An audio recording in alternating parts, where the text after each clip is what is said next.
साथियों नमस्कार। साथियों, हमारे देश में इस वक्त कई जगहों पर हलचल हो रही है और लोग कयास लगा रहे हैं कि आने वाले समय में हो सकता है सरकार कोई बड़ा एक्शन लेने वाली है। पूरा मामला क्या है, सभी कॉन्टेक्स्ट क्या है, मैं उस पर डिस्कस करने जा रहा हूं। उससे पहले आपको एक हिंट देता हूं।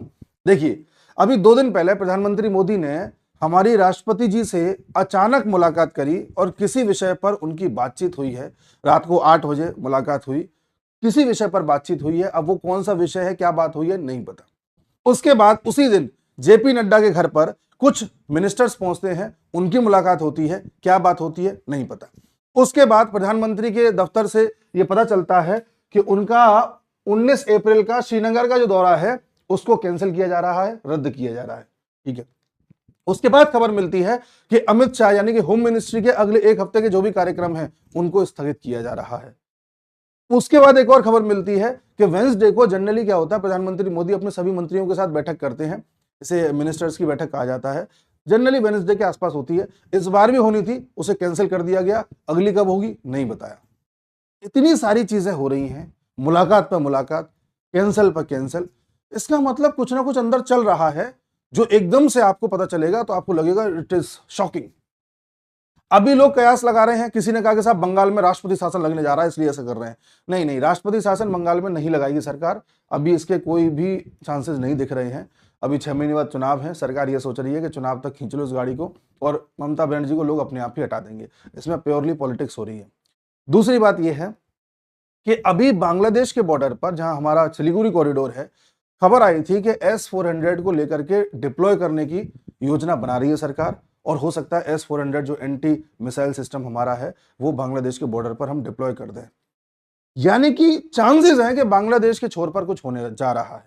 सिलीगुड़ी कॉरिडोर में हमारी फौजें इस वक्त तैनात हैं। वहां पर या तो हो सकता है भारत कोई ऑपरेशन करे, स्मॉल स्केल ऑपरेशन, या भारत को शायद ये इंटेलिजेंस मिला हो कि बांग्लादेश करने वाला है, नहीं पता। तो चांसेस हैं कि बांग्लादेश के बॉर्डर पर कुछ हो सकता है। और दूसरे जो चांसेस हैं जिसके सबसे ज्यादा कयास लगाए जा रहे हैं वो ये है कि सरकार शायद जुडिशरी में कुछ बदलाव को लेकर के स्टेप उठाने जा रही है, कुछ रिफॉर्म्स के बारे में काम होने जा रहा है, जिसकी सुगबुगाहट कल से देखने को मिल रही है, जब हम लगातार देख रहे हैं कि अलग अलग लोग अलग अलग तरीके से कोर्ट के बारे में अब अपने बयान दर्ज करा रहे हैं। जिसमें सबसे ज्यादा वायरल और सबसे ज्यादा ट्रेंडिंग जो चल रहा है वो हमारे वाइस प्रेसिडेंट जगदीप धनखड़ जी के स्पीच चल रही है, जिसमें उन्होंने बताया कि किस तरह से कोर्ट आजकल लेजिस्लेचर और एग्जीक्यूटिव के काम में दखलंदाजी दे रही है और आर्टिकल 142 का एक मिसाइल के तौर पर, न्यूक्लियर मिसाइल के तौर पर इस्तेमाल कर रही है। पूरा मामला क्या है आप पहले वो समझिए, बिल्कुल सरल भाषा में। देखो, अभी 4-5 दिन पहले की बात है जब हमारी सुप्रीम कोर्ट ने हमारे राष्ट्रपति को मेंडमस जारी कर दिया। मेंडमस का मतलब होता है हम आदेश देते हैं। सब हैरान कि राष्ट्रपति और गवर्नर को तो कोई कोर्ट आदेश नहीं दे सकती, और ये कैसे आदेश दे दिया। अब ये आदेश क्या है पहले वो समझिए। हुआ क्या था कि तमिलनाडु में स्टालिन की सरकार है। स्टालिन की सरकार ने कई सारे बिल पास करा लिए थे अपनी असेंबली से। जब बिल असेंबली से पास हो जाते हैं तब जाते हैं गवर्नर के पास, गवर्नर उन पर साइन कर देते हैं तो वो कानून बन जाते हैं। गवर्नर चाहे तो साइन कर दो, चाहे तो अपने पास रख ले, कुछ समय बात करें, और चाहे तो हमेशा के लिए अपने पास रख ले, कोई स्टैंड न ले।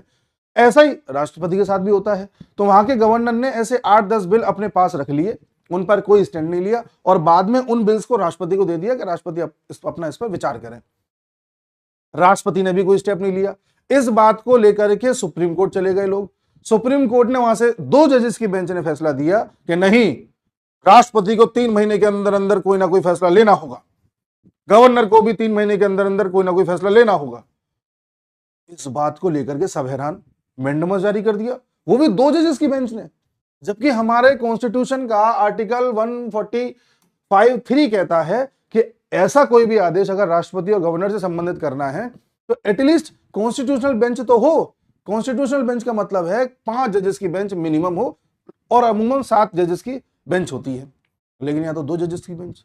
अब इसे आप क्या कहेंगे? इसे कहते हैं जुडिशियल ओवररीच। जब जुडिशरी, न्यायपालिका कुछ ज्यादा ही आगे निकल करके लेजिस्लेचर में, एग्जीक्यूटिव में अपना दखल दे, तब इसे ओवररीच कहते हैं। और जुडिशरी ऐसा कर सकती है, ये आर्टिकल 142 कहता है, जिसका उपयोग शायद जुडिशरी आजकल कुछ ज्यादा ही कर रही है। इसी बात पर जगदीप जी या हमारे वाइस प्रेसिडेंट साहब कह रहे हैं। आप देखना पिछले कुछ दिनों में ऐसे कई फैसले आए हैं, ऐसी कई घटनाएं हुई हैं जहां पर आपको ये महसूस होगा कि सरकार कोई स्टेप लेना चाहती है और पता चला कोर्ट ने उसे गिरा दिया, रोक दिया, स्टे लगा दिया, कुछ नहीं होने दिया, बदल दिया, व्हाटएवर। और ये जो अंतर है ये आपको अभी देखने को मिल रहा है। मैं पूरा आपको कंपेयर करके बताऊंगा किस तरह से चीजें हो रही हैं। तो साहब तमिलनाडु में ये फैसला आया, जिसके बाद जब जैसे ही राष्ट्रपति में मैंडेमस आया, राष्ट्रपति इस देश के मालिक एक तरीके से, वो सुप्रीम कोर्ट क्या मतलब सुप्रीम कोर्ट जिस तरह से बिहेव कर रही है तो राष्ट्रपति से भी ऊपर है, सरकार से भी ऊपर है, सबसे ऊपर है। और उन्होंने अपने जो कॉन्स्टिट्यूशन में लिखे हुए हैं उनको वो जैसे चाहे इंटरप्रेट कर सकते हैं। आप समझ रहे हैं ना? तो इसे डिस्क्रिशन कहते हैं, डिस्क्रिशन, डिस्क्रिशनरी पावर्स होती हैं सुप्रीम कोर्ट के पास कि उनको ऐसा लगता है। अब वो लगने की डेफिनेशन क्या है नहीं पता, है ना। जैसे डकवर्थ लुईस नियम है क्रिकेट में, तो आप उसका कभी अंदाजा नहीं लगा सकते कि भाई बारिश पड़ गई तो अब कितने ओवर में कितने रन का टारगेट मिलेगा, बड़ा अजीब सा नियम है। तो ऐसा यहां पर है, इस बात पर भी सवाल उठा। दूसरी जो घटना हमारी कोर्ट ने करी वो ये है कि कल वक्फ अमेंडमेंट बिल पर कोर्ट में सुनवाई हो रही थी, जहां पर कोर्ट में वक्फ अमेंडमेंट बिल के खिलाफ, यानी जो अमेंड अभी जो उसमें संशोधन हुआ है उसके खिलाफ कई सारे लोगों ने अपनी पिटीशन दायर करी थी। और उस पिटीशन की जो कई सारी पिटीशंस थी उनकी कल सुनवाई हो रही थी। उनमें कोर्ट ने ये कहा, सुप्रीम कोर्ट ने कहा कि भाई इतनी सारी पिटीशंस हैं, कई एमपीज ने करी है, कई कांग्रेस के लीडर्स ने करी है, कई मौलानाओं ने करी है, ऐसे कई सारी पिटीशंस थी। तो सुप्रीम कोर्ट ने कहा इनमें से 5-6 चुन लो, हम उसी पर अपना डिस्कशन कर लेंगे। तो साहब चुनी गई, डिस्कशन हो रहा है। कौन वकील बन के क्या है? कपिल सिब्बल, अभिषेक मनु सिंघवी, देश के टॉप जितने भी वकील हैं वो सब इस अमेंडमेंट के खिलाफ वहां पर अपनी दलील दे रही है। ठीक है साहब, अब यहीं रोकता हूं, अब इस पॉइंट को आप एनालिसिस करिए। मामला क्या है? वक्फ अमेंडमेंट नहीं होना चाहिए, इसको लेकर के लोगों ने याचिका डाली, सुप्रीम कोर्ट ने सीधे सुन लिया। हाँ भाई बताओ बताओ क्या कह रहे हो। लंबे समय से जब ये अमेंडमेंट नहीं आया था, लंबे समय से कई हिंदू पक्ष के लोग ऐसे थे जो इसी प्रकार की पिटीशन डाल रहे थे और कह रहे थे कोर्ट से कि ये जो ड्रैकोनियन एक्ट है, वक्फ एक्ट है, जिसके तहत जमीनों को हड़पा जा रहा है, इस पर प्लीज आप सुनवाई करिए, प्लीज आप सुनवाई करिए। तब सुप्रीम कोर्ट क्या कहता था? लोअर कोर्ट में जाओ, वहां बात करो, सीधे सुप्रीम कोर्ट मत आया करो। यानी कि जब हिंदू पक्ष जाए तो लोअर कोर्ट में, और ये वाला जाए, हाँ हाँ बताओ क्या कह रहे हैं। इस बात को लेकर के विष्णु शंकर जैन ने आपत्ति जताई है। उनका कहना है कि 140 से ज्यादा ऐसी पिटीशंस पड़ी हुई हैं जिनको कोर्ट ने यह कह करके टाल दिया कि लोअर कोर्ट में जाओ, डायरेक्ट हाई कोर्ट, उसमें सुप्रीम कोर्ट में मत आएगा। अब आप इसको क्या कहेंगे? राम मंदिर का इशू ऐसा ही था, जब मामला गया सुप्रीम कोर्ट में उन्होंने कहा लोअर कोर्ट में जाओ। सबरीमाला का इशू उन्होंने कहा लोअर कोर्ट में जाओ। ज्ञानवापी मस्जिद का इशू लोअर कोर्ट में जाओ। ऐसे ही एक साउथ में मंदिर है, मैं नाम भूल रहा हूं, उसके बारे में भी यही कहा कि लोअर कोर्ट में जाओ। जब भी हिंदू का कोई मामला आएगा लोअर कोर्ट में जाओ। आप समझ रहे हैं? आप वक्फ अमेंडमेंट एक्ट पर कोर्ट बोली क्या है वो भी आप सुनिए। इसमें कोर्ट का कहना यह है कि जो वक्फ बाय यूजर है इसको लेकर के हमें आपत्ति है। वक्फ बाय यूजर क्या होता है पहले ये जानिए। वक्फ बाय यूजर का मतलब यह है कि मान लीजिए आपका कोई घर है, उस घर पे आपका कोई दोस्त आता है, वो आज वहां पर आकर के नमाज पढ़ता है, अगले दिन फिर नमाज पढ़ता है, ऐसे कई दिन तक नमाज पढ़ता रहता है, और एक टाइम के बाद उसे लगा कि ये जो प्लेस है मेरी नमाज पढ़ने के काम आ रही है, मेरे धर्म से संबंधित काम आ रही है, तो ये जगह तो वक्फ होनी चाहिए।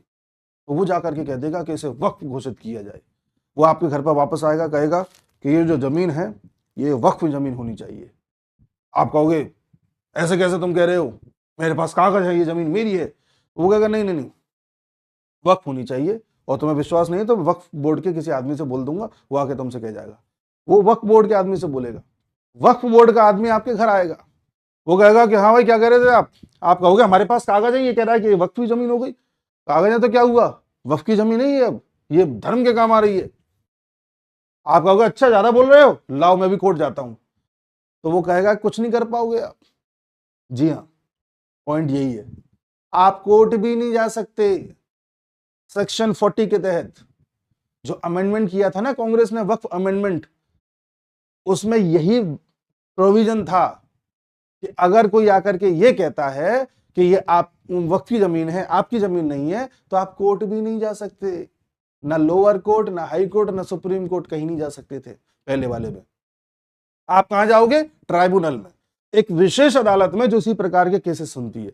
और उस विशेष अदालत में जज कौन बैठा होगा? इन्हीं वक्फ बोर्ड के लोगों में से कोई एक। अब फैसला किसके पक्ष में आएगा? आप समझ गए? कहने का तात्पर्य है, जब कांग्रेस इस तरह का अमेंडमेंट लेकर के आ रही थी, तब कोर्ट को नहीं लगा कि इससे हमारा संविधान खतरे में पड़ रहा है या बेसिक स्ट्रक्चर खतरे में पड़ रहा है या ये ठीक नहीं है। अब तो वक्फ बाय यूजर जो मैं आपको समझा रहा था, तो वक्फ बाय यूजर में कोर्ट ने क्या कहा है? कोर्ट ने कहा है कि भाई देखो सरकार, आप जो ये लेकर के आए हो अमेंडमेंट, ठीक है, आप अब किसी की भी जगह पे जाओगे और कहोगे कि भाई ये जो तुम्हारी वक्फ की जमीन है ये तुम्हारी नहीं है, तुमने इसको गलत तरीके से हथियाया है, इसे वापस दे दो। वो कहेगा नहीं नहीं, मैं वक्फ बाय यूजर हूं, मेरी अपनी जमीन है, तुम कैसे ले सकते हो? सरकार कहेगी नहीं नहीं, आप वापस दे दो, ये तुम्हारी जमीन नहीं है। सरकार कहेगी सिद्ध करो तुम्हारी है, अब वो सिद्ध नहीं कर पाएगा। तो कोर्ट ये कह रही है कि ऐसी कई जमीनें हैं जो रियल में वक्फ हैं, जिन्हें गलत तरीके से हड़पा नहीं गया है, वो जो सच में वक्फ हैं, 100 साल पुरानी 200 साल पुरानी मस्जिदें हैं, वक्फ हैं। अब उनके पास कागज तो उनके कोई है नहीं है, तो सरकार जब उनके पास जाएगी जमीन वापस मांगने के लिए, तो वो बिना कागज के कैसे सिद्ध कर पाएंगे कि उनका रियल वक्फ है कि गलत तरीके से वक्फ करवाया गया है? तो कोर्ट को उन लोगों की चिंता है जो 100-200 साल से मस्जिद बना के बैठे हैं और उनके पास कागज नहीं है। तो कोर्ट कह रही है जब उन पर कागज नहीं है तो वो बेचारे कैसे सिद्ध कर पाएंगे, और तुम वक्फ बाय यूजर कह करके कैसे हड़प लोगे उससे कि तुम तो यूज कर रहे हो वक्फ के नाम पर, तुमने जरूर हड़पी होगी, वापस दे दो। अब आप इसमें दूसरा पॉइंट देखिए, जब राम मंदिर का केस चल रहा था तब सरकार ने बोला कि राम वहां पैदा हुए, इसके क्या लिखित प्रमाण है? जो हजारों साल पहले घटना हुई है, कोर्ट उस पर संज्ञान देने के लिए कागज मांग रही थी, और यहां कोर्ट कह रही है कि उस पर कागज नहीं है बेचारे पे, वो कैसे सिद्ध करेगा? तो ये मान लो कि वो उसी की है। आप समझ रहे हो? राम ऐसे बताते हैं कि जब राम मंदिर का इशू चल रहा था तो ये तक नौबत आ गई थी कि बोला गया था कि राम को प्रस्तुत करो कोर्ट में। अब आप देख लीजिए, आगे आइए। इसमें इन्होंने ये भी कहा है कोर्ट ने कि आपने कहा है कि भाई कलेक्टर जाएगा। अच्छा एक चीज और, जैसे मैंने वो केस बताया कि आपका दोस्त आके कहता है कि आपका घर जो है वो उसकी वक्फ की लैंड हो गई, तो पहले क्या होता था कि वक्फ बोर्ड का एक आदमी आता था जो ये तय कर देता था कि हाँ हाँ नहीं नहीं तुम्हारी लैंड नहीं है, वक्फ की है। अब ये जो तय करने का काम है ये वक्फ बोर्ड का आदमी नहीं आएगा, ये कलेक्टर तय करेगा, जो अभी अमेंडमेंट किया उसके तहत। इस पर भी कोर्ट को आपत्ति है। कोर्ट का कहना यह है कि कलेक्टर अमूमन सरकार के फेवर का होता है, तो वो तो सरकार के पक्ष में ही देगा, तो फिर ये जो पहले कर रहा था वो सवाल उठता है। उसके बाद एक बात इसमें और कही गई कोर्ट के द्वारा कि आपने जो वक्फ काउंसिल बनाई है उस वक्फ काउंसिल में आप कह रहे हो कि नॉन मुस्लिम्स को भी रखोगे, जबकि ये तो ठीक नहीं है, क्योंकि जो विपक्ष है उसने दलील दी थी कि वक्फ काउंसिल में भी नॉन मुस्लिम को रखा जा रहा है, वक्फ बोर्ड में भी नॉन मुस्लिम को रख दिया जाएगा, जबकि ये तो धार्मिक मामला है। कपिल सिब्बल कह रहे हैं आर्टिकल 26 वायलेट हो रहा है इसके तहत। तो इसमें भी बात उठी, कोर्ट ने कहा कि भाई ये चीज क्या है। तो जो हमारे अटॉर्नी जनरल जो सरकार की तरफ से केस लड़ रहे थे, जिनका नाम तुषार मेहता है, उन्होंने ये कहा कि भाई देखिए ऐसे तो मंदिर कमेटी भी होती है, तो कोर्ट ने कहा हाँ मंदिर कमेटी भी होती है, उसमें तो सब हिंदू ही होते हैं, तो ऐसे तो यहाँ भी सब मुस्लिम होने चाहिए। तो इसमें हमारे अटॉर्नी जनरल साहब बोल नहीं पाए, पता नहीं तर्क नहीं दे पाए, क्या चक्कर है क्या नहीं है। उन्होंने ये कहा कि ये जो बोर्ड है ये कोई धार्मिक बोर्ड नहीं है, ये एक तरीके से एक ट्रस्ट होता है, वो है जैसे कोई प्रॉपर्टी का ट्रस्ट होता है ना, जैसे प्रॉपर्टी से डीलिंग होती है जिनकी, इसमें धर्म का क्या लेना देना है, कुछ नहीं, तो प्रॉपर्टी देख रहा है एक तरीके से। तो इसको आप मंदिर की उस कमेटी से कैसे कंपेयर कर सकते हैं? यहां पर हमारे अटॉर्नी जनरल को यह कहना चाहिए था कि जो मस्जिद होती है, मस्जिद में एक इंतजामिया कमेटी होती है, उसमें सब मुसलमान होते हैं। तो अगर आपको मंदिर की कमेटी से कंपेयर करना है तो मस्जिद की इंतजामिया कमेटी को कंपेयर करिए ना, इस वक्फ बोर्ड को कंपेयर क्यों कर रहे हैं? ये तो एक लैंड प्रॉपर्टी टाइप का, कोई ट्रस्ट टाइप का है। तो अब इस पर भी आपत्ति है कोर्ट को। तो इन सब बातों को लेकर के जब कोर्ट ने आपत्ति जताई तो सरकार के जो वकील थे अटॉर्नी जनरल साहब, उन्होंने ये कहा कि ठीक है कोर्ट जी, आप हमें 1 हफ्ते का टाइम दीजिए, हम इस पर देखते हैं क्या कर सकते हैं क्या नहीं।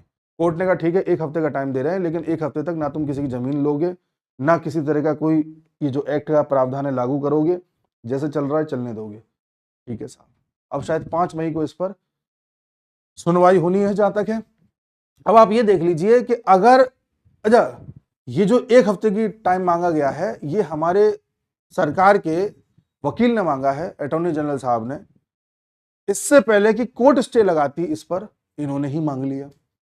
अच्छा कोर्ट स्टे लगा देती तो सरकार की बेइज्जती हो जाती। ये बड़ा वक्फ अमेंडमेंट करके लाए थे, देखा कोर्ट ने रोक दिया। तो इससे पहले कोर्ट लगा दे, खुद ही ले लो। अब इस पर बात क्या उठती है? बात ये उठती है कि मान लो कल को कोर्ट इस पर अगेंस्ट में फैसला दे दिया, कह दे कि लागू नहीं हो सकता, गलत है, ये जो कुछ भी है, तो फिर सरकार को इस पर और ज्यादा कड़े फैसले लेने पड़ेंगे। हो सकता है सरकार अपना अध्यादेश ला करके इसको लागू करवाए, वो देखना होगा सरकार किस तरह से कदम उठाएगी। लेकिन इससे पहले भी सरकार ऐसा कर चुकी है। देखिए मैं आपको एक उदाहरण देता हूं। आपने शाहबानो केस सुना होगा, 1985 का केस है।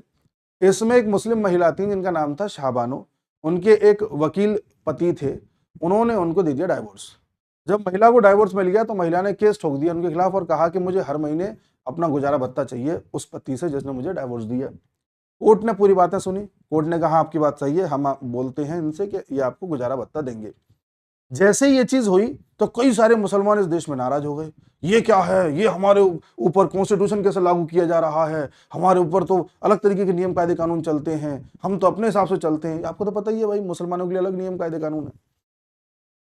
तो जब मुसलमान गुस्से में आने लगे तो राजीव गांधी को लगा कि उनकी सरकार के खिलाफ कहीं माहौल ना बन जाए।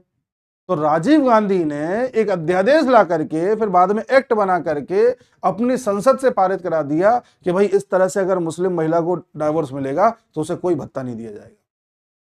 यानी यहां कोर्ट के आदेश को सरकार ने दबा दिया। इस प्रकार की कोई भी हरकत आपने मोदी सरकार से नहीं देखी होगी। मोदी जी चाहें तो तमाम ऐसी चीजों को दबा सकते थे जो कोर्ट ने कही है, उस पर अध्यादेश ला दिया, कुछ भी कर दिया, कर सकते हैं, लेकिन ऐसा किया नहीं। क्योंकि जिस दिन कर देंगे उस दिन ये विपक्ष जितना ही बैठा हुआ है, ये जो लेफ्टिस्ट बैठे हुए हैं, ये जो डीप स्टेट्स वाले बैठे हैं, ये दोबारा से नैरेटिव चला देंगे कि मोदी तो तानाशाह है। ये चाहते हैं ऐसा हो। बंगाल में राष्ट्रपति शासन जिस दिन लग गया उस दिन ये सिद्ध कर देंगे कि मोदी तानाशाह है, देखो ममता को हटा दिया। रवीश कुमार जैसा पत्रकार जो अपने आप को कहता है पत्रकार, तो वो नहीं है, उसने एक वीडियो बना करके जारी किया है कि भाई बंगाल पर मैं चुप क्यों हूं। उसने 10 चीजें ऐसी गिना दी बीजेपी के एमएलए की कि भाई देखो बीजेपी के एमएलए ने वहां पर ये हफ्ता वसूली करी, यहां पर ये किया, वहां पर वो किया, उन पर तो मैं कुछ नहीं बोला, तब तो कोई कुछ नहीं कह रहा था, अब मैं बंगाल में चुप हूं तो सब मेरे पर क्वेश्चन उठा रहे हैं। रवीश जी आप पर क्वेश्चन इसलिए उठा रहे हैं क्योंकि आपने मणिपुर वायलेंस पर कम से कम 15 वीडियो बनाए। आपने डेली वीडियो बना बना के मोदी को गाली देने में कोई कसर नहीं छोड़ी। और आज जब बंगाल की बारी आई तो आप 10 चीजें ऐसी गिना रहे हो कि भाई देखो बीजेपी का ऐसा एमएलए ऐसा है, वो एमएलए ऐसा है, मैं उस पर भी तो चुप हूं। तो भाई ऐसे बाकी पार्टीज में अनगिनत एमएलए ऐसे हैं जिन पर डेली वीडियो बन सकता है, तो उस पर हम भी चुप हैं। बात होती है मेन लीडर्स की।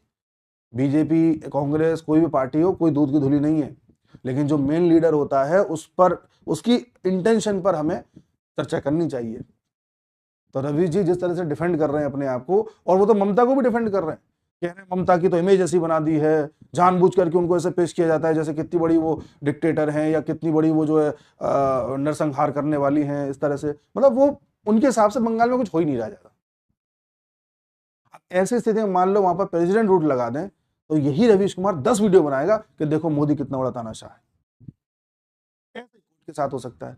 तो अभी शायद सरकार ऐसा कुछ सोच रही है कि इस सिस्टम में हमें बदलाव करना चाहिए क्योंकि कुछ ज्यादा ही हो रहा है ये। अब आप देखिए कोर्ट की स्थिति में आपको बताता हूं, याकूब मेनन के लिए, निठारी के लिए और निर्भया के आरोपी के लिए सुप्रीम कोर्ट रात को खुली थी, आधी रात को इनकी फांसी रोकने के लिए याचिका डाली थी, उसके लिए आधी रात को।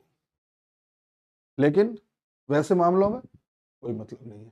और देखिए आप कोलेजियम कंसिडरेशन। अब मैं आपको एक चीज और बताता हूं कोर्ट की, आप कभी भी नोट करना, कोर्ट में जो जज बनते हैं, हायर, जैसे हाई कोर्ट हो गया, सुप्रीम कोर्ट हो गया, मैं लोअर कोर्ट की बात नहीं कर रहा, वहां तो लोग पेपर पास करके बनते हैं। हायर कोर्ट्स में जो बनते हैं उनमें 80% जजेस देख लेना, वो या तो किसी और जज के रिश्तेदार होंगे, या बेटे होंगे, या भतीजे होंगे, कुछ ना कुछ होंगे, रिश्तेदारी में होंगे। इसे कहा जाता है नेपोटिज्म, ये परिवारवाद है। जब कोलेजियम यानी 4-5 जजों का एक ग्रुप है जो ये तय करता है कि अच्छा आपको जज बना देना चाहिए, ठीक है ठीक है, आज से आप इलाहाबाद हाई कोर्ट के जज हुए। ऐसे ही होता है जी। आप कुछ साल हाई कोर्ट में प्रैक्टिस कर लीजिए एज अ एडवोकेट, 10 साल तक कर लीजिए, उसके बाद आप जज बन सकते हैं। कौन सी बड़ी बात है, कुछ नहीं। तो आगे प्रमोट वही होता है जज के रूप में जो कहीं ना कहीं रिश्तेदारी में इनका लगता हो, ऐसे लोगों ने बताया है। कई लोगों का कहना यह भी है कि अंदर खाने भी चीजें ऐसी होती हैं कि जितने भी जजेस के बेटे वगैरह होते हैं या जिनके इनकी फैमिली वगैरह होती है, ये कई बार आपको पार्टीज में मिलेंगे तो आप देखेंगे कि इनका जो टाई अप होता है, टाई अप कहें कि दोस्ती यारी, उठना बैठना बड़े बड़े इंडस्ट्रियलिस्ट लोगों के साथ, बड़े बड़े एक्टर लोगों के साथ, सेलिब्रिटीज के साथ, इन सब के साथ होता है। तो अच्छा खासा एक है सिस्टम। आप समझ रहे हैं मैं कहना क्या चाह रहा हूं, है ना। कंटेम्प्ट ऑफ कोर्ट की ऐसी व्यवस्था कर रखी है कि आपने अगर कंटेम्प्ट ऑफ कोर्ट दो तरीके से हो सकता है, यानी कि उसकी अवहेलना कर रहे हैं आप, अवमानना कर रहे हैं। जैसे कोर्ट ने कोई डिसीजन दिया, आपने माना नहीं, आपने लागू नहीं किया, तो ये कंटेम्प्ट है। दूसरा, आप कोर्ट की किसी बात को, कोर्ट के किसी एक्शन को डिफेम कर रहे हैं, तो ये भी डिफेमेशन है। तो इसके चक्कर में कुछ लोग ज्यादा आवाज नहीं उठाते हैं। मतलब आप आवाज नहीं उठा सकते, उठाओगे तो कंटेम्प्ट ऑफ कोर्ट लग जाएगा। अब आप बताइए क्या कहेंगे। हालांकि कोर्ट ने ये बोला है कि हम अपने कॉलेजियम में ऐसी व्यवस्था करेंगे कि नेपोटिज्म खत्म हो, ये हो वो हो, पर ऐसा दिख तो रहा नहीं है। अगली चीज देखिए, अभी आपने केस सुना होगा जहां पर एक जज साहब थे, उनका नाम था यशवंत वर्मा, दिल्ली हाई कोर्ट के जज थे। उनके घर में कुछ आग लग जाती है, दमकल की गाड़ियां जाती हैं, गाड़ी आग बुझा रही होती है, तो नोटों के बंडल मिलते हैं, आधे जले हुए, कुछ ज्यादा जल गए, ऐसे करके बताते 15 करोड़ रुपए के आसपास धनराशि वहां पर थी। सवाल उठा कि जज साहब के पास इतना पैसा कहां से आया, बड़ा साहब बवाल हुआ। फिर आपने देखा एकदम से चीजें शांत हो गई, ये मैटर एकदम शांत हो गया। अच्छा, अब आपको लग रहा होगा कि इन जज साहब के ऊपर तो एफआईआर हो गई होगी, पुलिस ने छापे मारना स्टार्ट कर दिया होगा, पूरी जांच चल रही होगी, इनको बर्खास्त कर दिया गया होगा, ये तो आप सोच रहे हैं। जी नहीं, इनको सबसे पहले तो दिल्ली हाई कोर्ट से उठा करके इलाहाबाद हाई कोर्ट में शिफ्ट कर दिया गया कि आप वहां जज बनिए, पहला। दूसरा, कोई एफआईआर नहीं हुई। तीसरा, पुलिस कोई जांच नहीं कर रही है इसमें। इसमें जांच कौन कर रहा है, कोर्ट ने अपनी एक टीम बनाई है, वो जांच कर रही है। इसको क्या कहेंगे, आप देख लीजिए। आपको लग रहा होगा कि साहब ऐसा नहीं है, तो आप खुद देख सकते हैं कि किस तरह से कोर्ट अपने अनुसार चीजें कर रही है और किस तरह से हम लोग तमाशा देख रहे हैं। एक चीज और बताता हूं आपको, एक केस हुआ था अतुल सुभाष वाला, वो आपको याद होगा। उस अतुल सुभाष के केस में अतुल सुभाष ने एक जज के ऊपर प्रश्न चिन्ह लगाया था। उनके बारे में आज कुछ पता चला आपको, आज तक क्या हुआ, कुछ भी पता चला नहीं, पता चला होगा, क्योंकि अब आप देख लीजिए, मोदी जी एक मैच्योर पॉलिटिशियन है। उस इंसान को पता है कि किसी को एक्सपोज कैसे करना है। एक्सपोज करने की उनकी एक प्रक्रिया है, और वो है शांत रह करके काम करते रहो अपना बस। आपको केजरीवाल को एक्सपोज करना है, मोदी जी चाहते तो कब का राष्ट्रपति शासन दिल्ली में लग जाता, उसने ऐसे तमाम काम किए थे। नहीं, उसे करने दो, लोग अपने आप समझ जाएंगे, और फिर हटेगा तो ऐसा हटेगा कभी नहीं आएगा। ममता बनर्जी, करने दो, हटेगी तो ऐसी हटेगी, कभी नहीं आएगी। राहुल गांधी, सोनिया गांधी, कांग्रेस, करने दो। राहुल को जेल नहीं भेज रहे, जेल नहीं भेज रहे, क्यों नहीं भेज रहे साहब? अरे भाई, उस पर भले केस चल रहे हैं, भेज देंगे तो एक्सपोज नहीं होगा ना, जनता की सिंपैथी मिल जाएगी, उसे करने दो। अवार्ड वापसी गैंग, आमिर खान को इस देश में दिक्कत हो रही थी रहने में, आपको याद हो तो। इस देश में जावेद अख्तर को दिक्कत हो रही थी, इस देश में नसरुद्दीन शाह को दिक्कत हो रही थी, लोग अवार्ड लौटा रहे थे। कोई कह रहा था इंटॉलरेंस बढ़ गई है, कोई जेएनयू में नारे लगा रहा था, कोई कॉलम छाप रहा था अखबारों में, कोई वीडियोस बना रहा था। आज सबके सब एक्सपोज्ड हैं कि नहीं है? आप समझ रहे हैं? अब अगला नंबर किसका है?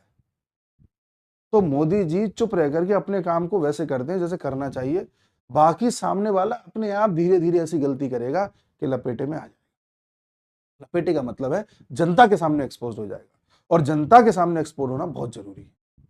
That is the thing. आज भी देखो, कई लोग वीडियोस बनाते हैं, कई लोग ऐसी बातें कहते हैं कि साहब न्यूट्रल नहीं हो, और रवीश कुमार हो गए, जर्मनी में बैठा यूट्यूबर हो गया, जो एक तरफा मतलब उनका काम ही है कि मोदी को गाली देना, कैसे भी आधे तथ्य दिखा करके चीजों को मोल्ड करके दिखाना, उनको लोग न्यूट्रल मानते हैं। तो आप देखना धीरे धीरे ये भी एक्सपोज हो जाएंगे। आज जब सही मुद्दों पे बात होने लगी है तो लोगों को लगता है कि साहब बाइज्ड है। हम भी जो बात कर रहे हैं, मैं तथ्यों के बेसिस पे बात कर रहा हूँ, तथ्यों के साथ। लोग कह सकते हैं बाइज्ड है, क्योंकि नहीं लग रहा है कि भाई ये तो जो है सरकार के पक्ष में जा रही हैं चीजें, तो बाइज्ड हो गए। भाई सही चीज सही है, गलत गलत है। बंगाल में राष्ट्रपति शासन ना लगे, मैं चाहता हूं कि वहां की लॉ एंड ऑर्डर केंद्र सरकार अपने हाथ में ले ले, कायदा यही कहता है, बट सरकार वहां पॉलिटिक्स कर रही है। मैं बोल रहा हूं इस बात को। एक चीज मैं आपको और बता दूं, जब 2013 में वक्फ अमेंडमेंट हो रहा था, जब कांग्रेस कर रही थी, तब बीजेपी की तरफ से लोकसभा में शाहनवाज हुसैन और मुख्तार नकवी राज्यसभा में दोनों इस बिल के पक्ष में बात कर रहे थे, जो गलत था। तो हम तो ये भी कह रहे हैं, आने वाले समय में देखते हैं क्या होता है इस पूरे केस में। मुझे उम्मीद है आपको समझ में आ गया होगा कि मैं किस विषय पर बात करना चाह रहा था और क्या कहना चाह रहा था। उम्मीद ही नहीं, पूरा विश्वास है कि सरकार बहुत जल्द जुडिशरी में कोई ना कोई बड़ा निर्णय लेने वाली है, कोई ना कोई बड़ा स्टेप लेने वाली है। मिलते हैं अगले वीडियो में। नमस्कार।